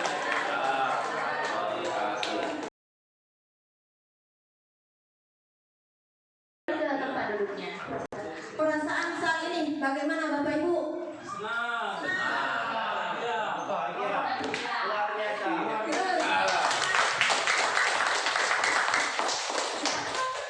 Setelah mengikuti materi ini, penjelasan atau diseminasi pada hari ini, saya jadi paham bahwa apa yang akan Bapak Ibu pahami. Budaya positif sangat penting diterapkan di sekolah Bapak Ibu. Yang benar, budaya positif sangat penting diterapkan di sekolah kita. Yang ketiga, target saya selanjutnya adalah menerapkannya. Dengan materi hari ini saya kira sangat berkesan dan semoga apa yang praktek baik yang kami sampaikan ini bisa bermakna di hati Bapak Ibu semua. Amin. Selanjutnya, tadi ada yang ingin bertanya, silahkan kami. Baik, terima kasih.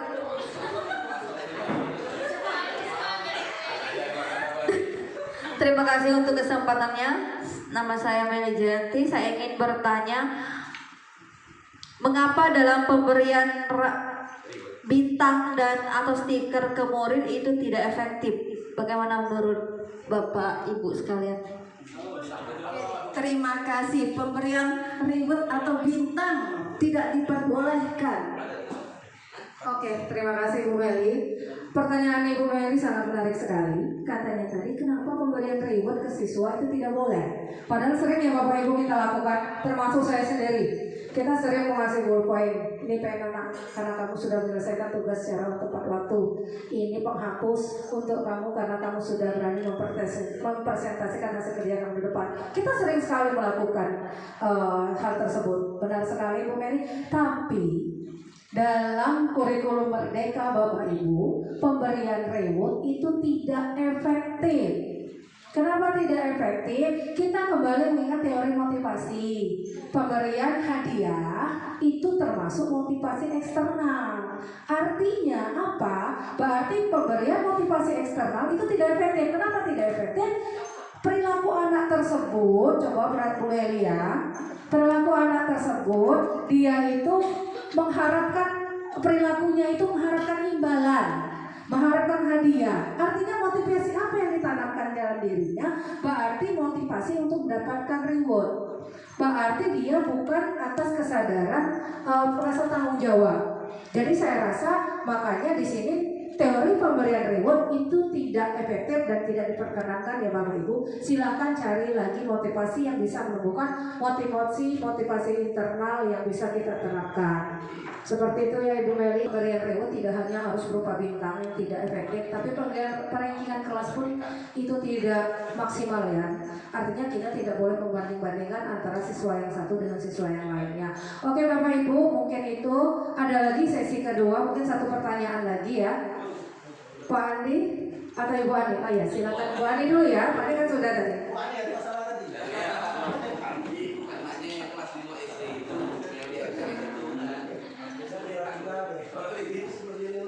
Baiklah, saya awalnya Assalamualaikum warahmatullahi wabarakatuh. Di depan tadi sudah dijelaskan ada 5 kontrol guru bahwa sebagai penghukum itu tidak efektif. Nah, saya mau menanyakan bagaimana cara mendisiplinkan siswa tanpa menghukum. Terima kasih. Assalamualaikum warahmatullahi wabarakatuh. Oke, pertanyaan yang sangat luar biasa sekali. Terima kasih Bu Hani Rahayu. Oke, mungkin dari rekan saya Ibu Sukmar ini bisa menjawab pertanyaan Bu Hani. Bagaimana menerapkan disiplin tanpa menghukum? Nah, berat ini mungkin. Terima kasih buat Bapak Ibu semua. Memang benar dari 5 kontrol itu ada sebagai penghukum. Sebenarnya bagaimana supaya kita menghukum tapi tidak dibuat sebagai penghukum. Kita sebenarnya sudah kita terapkan, hanya saja rasanya apa ya, kita belum terpikir kalau itu adalah hukuman positif. Ada hukuman yang positif. Misal siswa yang terlambat sering kita disuruh baca Yasin, atau siswa yang terlambat kita beri menghukumnya dengan membaca surat-surat pendek, atau kita hukumkan lagi dengan materi yang telah kita lakukan. Misal tentang keagamaan, misal tentang Asmaul Husna, itu budaya positifnya. Tidak selamanya kita menghukum itu harus negatif, tetapi menghukum positif. Selain itu juga kita juga sering melakukan hukuman positif dalam bentuk membersihkan sampah. Itu juga budaya positif. Kenapa? Karena disiplin, karena rasa ingin sekolahnya itu bersih, rapi. Menghukum positif, menghukum negatif itu memang misal yang push up dan lain sebagainya. Akan tetapi lebih baiknya kita menghukum positif dalam bentuk hal-hal yang berhubungan dengan ilmu yang bisa dicerna oleh mereka. Selain itu juga menghukum positif. Kenapa kita melakukan menghukum positif tersebut? Secara tidak langsung kita juga bisa mendisiplinkan dia. Tadi kita berbicara disiplin waktu dan lain sebagainya. Kalau kita berbicara dengan hal yang positif yang kita buat tadi, yang misal hukuman dengan membaca Asmaul Husna atau ayat surat-surat pendek, mereka berpikir, kita juga selaku guru juga sampai sejauh mana mereka paham dengan ayat surat-surat pendek tersebut. Dan juga atau membaca Yasin sama-sama tapi gantian, yang lain menyimak. Baca surat Yasin 1-5, dikat, lanjut. Jadi secara nggak langsung mereka menyimak dan juga secara nggak langsung itu mendisiplinkan mereka. Apakah ada yang ingin ditambahkan Bapak Ibu? Siapa yang ingin menambahkan? Oke. Terus ya, jadi untuk 5 posisi kontrol itu ada penghukum. Ya, kalau dari penjelasan tadi kita dikatakanlah tidak diperkenankan untuk memberi hukuman. Nah, di dalam kurikulum 13 itu ada dibedakan antara hukuman dan sanksi, ya. Jadi antara hukuman dan sanksi. Hukuman itu artinya hukuman itu memberikan semacam hukuman yang tidak ada hubungannya dengan kesalahan. Sedangkan sanksi adalah memberikan tindakan yang ada hubungannya dengan kesalahan. Misalnya seperti ini. Dan ini sering kita lakukan terus berkali-kali. Misalnya siswa terlambat kita suruh berdiri. Nah, berdiri di lapangan kemudian 1 jam pelajaran. Nah, itu bentuknya hukuman, ya. Karena tidak ada hubungan antara keterlambatan dengan berdiri. Sanksinya bagaimana? Kalau misalnya kita mau memberikan sanksi misalnya ketika siswa terlambat, umpamanya saya pelajaran PAI, dia terlambat, misalnya saya perintahkan untuk menghafal Asmaul Husna. Nah, antara pelajaran PAI dengan menghafal Asmaul Husna ada korelasinya. Nah, itu dinamakan sanksi. Jadi di kurikulum 13 ini kita lebih diarahkan kepada pemberian sanksi daripada hukuman. Contoh lagi misalnya pelajaran Pak Andi, olahraga yang terlambat disuruh pusat, mungkin masuk sanksi, itu kan ada hubungan kan? Iya, ya Pak Andi. Iya, karena olahraga kan, ya istilahnya badan kan, itu bisa dikategorikan sanksi bukan hukuman karena ada hubungan dengan pelajaran Pak Andi. Tapi kalau saya misalnya pelajaran PAI, saya suruh misalnya dia push up, kemudian squat jam, kan tidak ada korelasinya antara pelajaran PAI dengan push up tadi. Nah, itu namanya hukuman. Nah, di K13 di kurikulum Merdeka ini kita lebih diarahkan untuk memberi sanksi ketimbang memberi hukuman seperti itu. Jadi mudah-mudahan kita bisa memberikan kepada anak itu hal-hal yang lebih positif. Itu teorinya ya. Meskipun di lapangannya kadang tetap ada melencengnya kita ini kan. Ya. Dan terima kasih. Terima kasih Pak Saman. Ternyata dengan hukuman yang bagaimana mendisiplinkan dan tanpa menghukum ini ada lagi yang ingin menambahkan. Tapi hanya menambahkan Bapak Ibu, sangat menarik sekali apa yang dijelaskan oleh Pak Saman. Seperti kita tahu bahwa ada 5 di sana, bahwa penghukum, merasa bersalah itu tidak dianjurkan Bapak Ibu dalam artikan atau mendisiplinkan siswa. Jadi kita dituntut untuk menjadi manajer dalam kegiatan tersebut karena mengapa? Karena apabila kita sifatnya menghukum atau memberikan sanksi fisik dan sebagainya, itu tidak akan menimbulkan kesadaran pada siswa tersebut. Makanya berdasarkan dari pertanyaan yang dijelaskan oleh para narasumber bahwa jadi gini, kamu kan tahu kesalahan, bagaimana kamu menyikapi ini? Jadi tujuan atau pertanyaan yang dilakukan oleh seorang guru dengan mengikuti kontrol sebagai manajer, maka menanamkan siswa tersebut kesadaran. Ketika mereka diberikan sanksi, kami tahu sih seperti ini. Ketika kita menanamkan sebagai kesadaran pada mereka, mereka paham, oh ini tidak baik, sesuatu hal saya harus berubah. Jadi kalau penanaman atau penumbuhan kesadaran pada murid itu sudah melekat pada siswa, maka dengan otomatis hal-hal yang mereka lakukan itu salah akan bisa terhindarkan dengan baik. Jadi penghukum, pembuat rasa bersalah itu sifatnya apa ya? Bukan berarti menumbuhkan kesadaran, malah mereka merasa kok seperti ini. Kalau kita sebagai sikap perilaku sebagai kontrol sebagai manajer, penanaman sikap, karakter serta kesadaran diri bahwa apa yang mereka lakukan itu salah, itu lebih baik daripada hukum tersebut. Mungkin itu saja yang saya sampaikan. Terima kasih. Terima kasih. Wah, menarik sekali tapi sayangnya waktu. Baik, sangat menarik dan sangat menyenangkan. Tadi saya pikir bahwa saya akan ngantuk ya, tapi ternyata tidak sedetik pun saya merasa ngantuk hari ini karena materinya sangat menarik.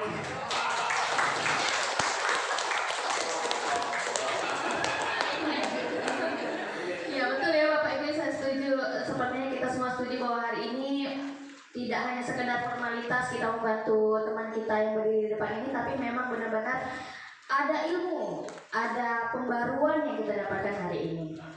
Namun sayang sekali waktu kita ini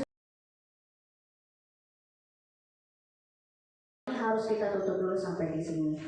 Dan untuk menutup acara ini, marilah kita memanjatkan doa bersama yang akan dipimpin oleh yang terhormat Bapak Saman. Kepada beliau dipersilahkan.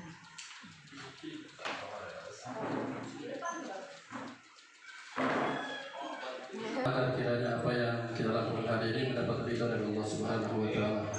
A'udzubillahi minasyaitonir rajim. Bismillahirrahmanirrahim. Hamdan syakirin, hamdan na'imin, hamdan ni'am, yukafi mazida.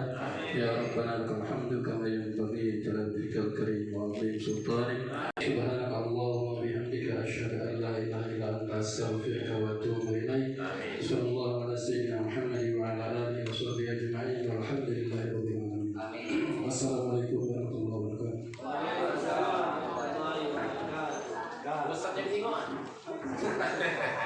Pada siang hari ini, marilah kita bersama dengan hamdalah.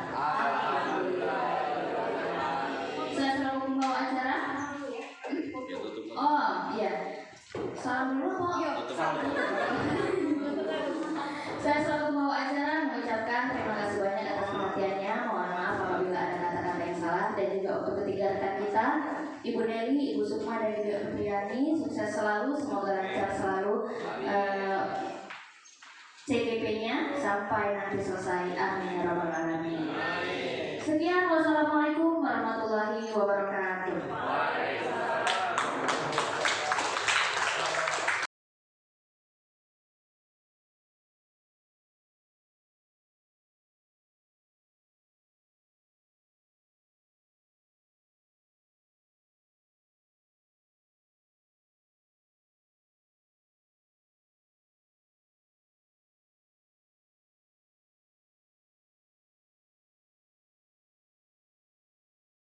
Kita hari ini akan membuat kesepakatan kelas.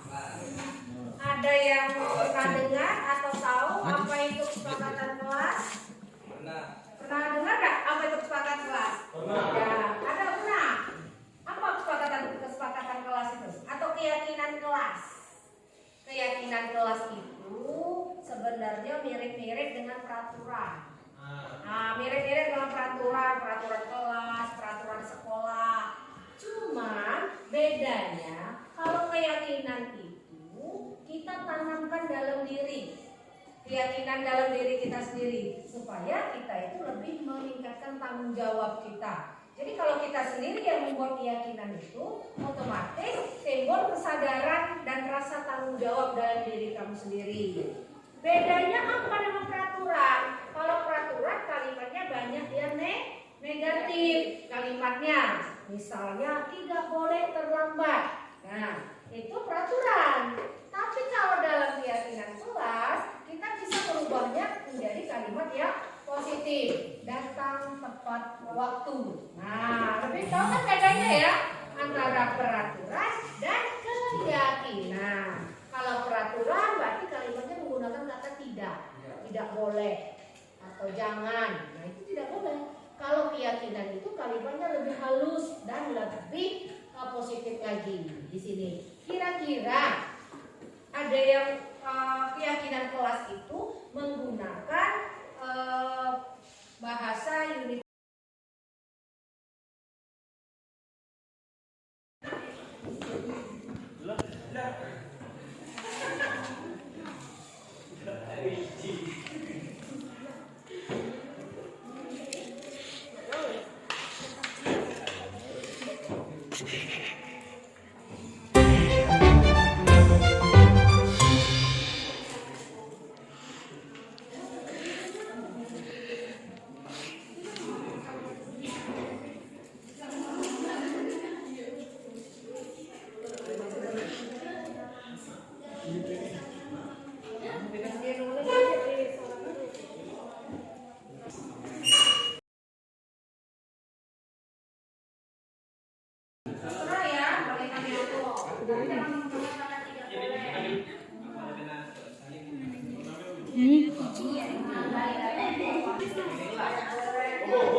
Cepat loh ya.